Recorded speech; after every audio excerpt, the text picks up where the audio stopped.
Hello, and in this video I'm going to be talking about features I either like or dislike on a gas mask or respirator, and this is going to be personally, totally personal opinion based. Some people will like these features, fine with them if they like them, but what I'm going to do in this video is talk about the features and then say whether or not I actually like this feature or not. So in this video I've got a Polish MP5 respirator. I could do this video of any mask because there's not one mask I've got where I think it's perfect. The Forshida A4 and my Avon CT12 are the closest masks to ones I really like, but this video is just to give you a general idea. So when it comes to lenses, I definitely prefer having two separate lenses to a panoramic lens. This is a panoramic lens, sort of a wide one. Now again, that's personal preference. Some people definitely prefer having panoramic lenses, and that's not to say I won't necessarily get a mask at some point where I really like how the panoramic lens is done. The issue I have with panoramic lenses compared with two flat circular lenses, for example, is that the panoramic lenses tend to distort your vision a bit, and you might be able to see there that there's a bit of distortion by having a panoramic lens. This is a silicone one.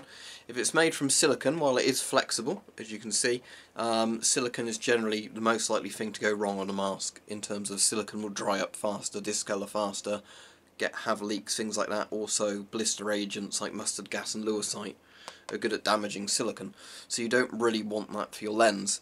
Really what you want is two polycarbonate flat eyepieces that are quite big. The reason is when they're flat they won't distort your vision. If they're flat you can put scopes up to them without problems, like on the SHMS and the S10, but obviously if they're made from polycarbonate they're very strong, unlikely to break, so you don't have to worry about that. So ideally for lenses, two circular polycarbonate bits. So if you imagine with this mask, that would actually be fine with this mask.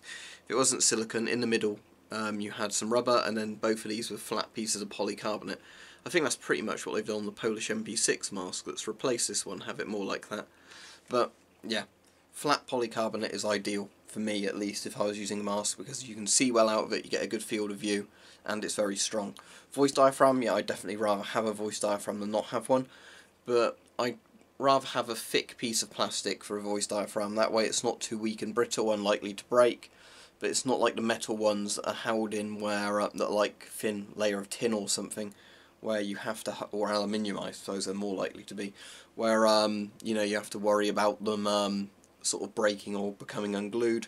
With a flat piece of solid plastic, that would obviously be quite tough against chemical agents and work well.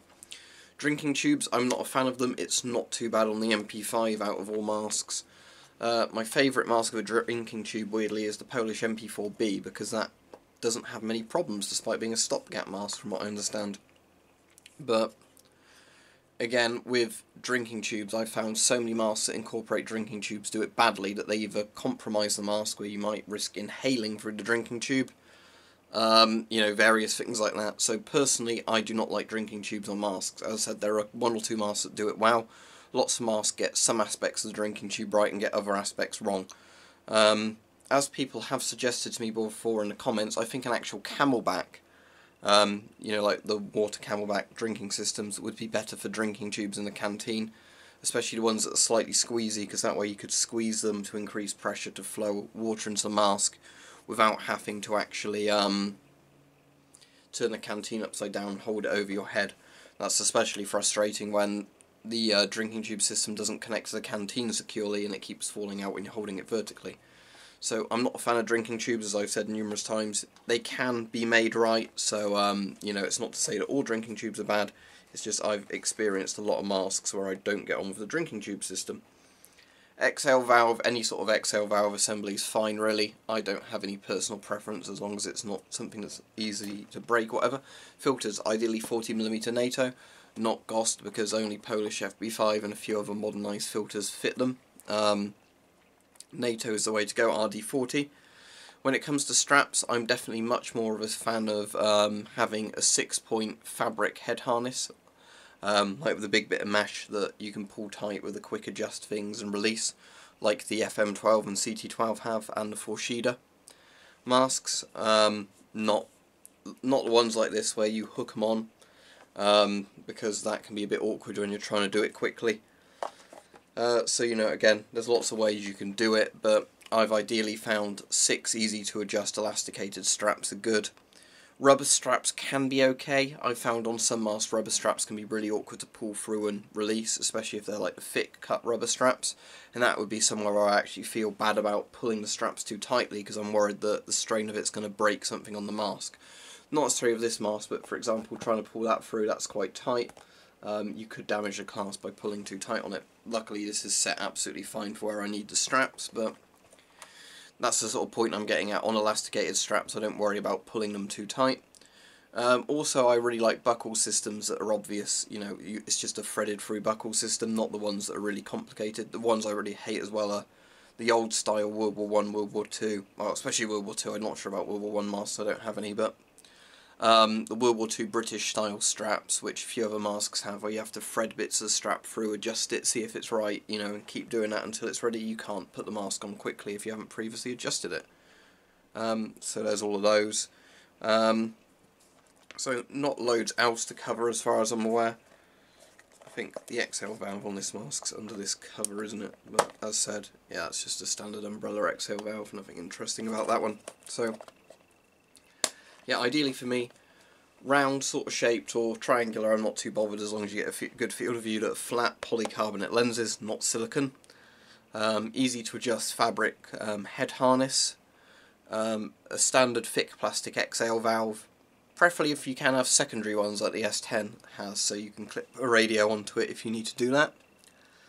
And ideally not a drinking tube system unless it's well thought out. If you're going to have a drinking tube system, have one like this where it can be adjusted inside the mask by turning something. And then what you need to do is on the outside have, rather than this system where you bayonet something in, actually have a screw bit that attaches like the MP4B has. What I hate with drinking tubes the most is the ones where there's no way to get the lever of the drinking tube in and out of your mouth properly. So what I sort of really like is the ones where you've got like a bit on the mask and then you can sort of manipulate that to get the straw into your mouth or whatever, and then manipulate it to get it back out. Not the ones where they're on a weird twist sideways thing, because if it twists like that your mouth doesn't really, it either hits you on the cheek or it's going in front of your mouth. You need one that really goes forwards and back. So yeah, that for me anyway is features I like on gas masks, so hopefully that's been clear. But as I said, these are my personal opinions. I know some people love panoramic lenses and would much rather have them than separate lenses. Each to their own, but that's what I like. What I might do is do a video as well explaining if I had a gas mask, if I was able to design a mask, what it would be like. Now some of this would definitely be personal preference. Well, obviously it would be very personal preference if I was designing a mask, and some of it is quite theoretical because I obviously can't design a mask.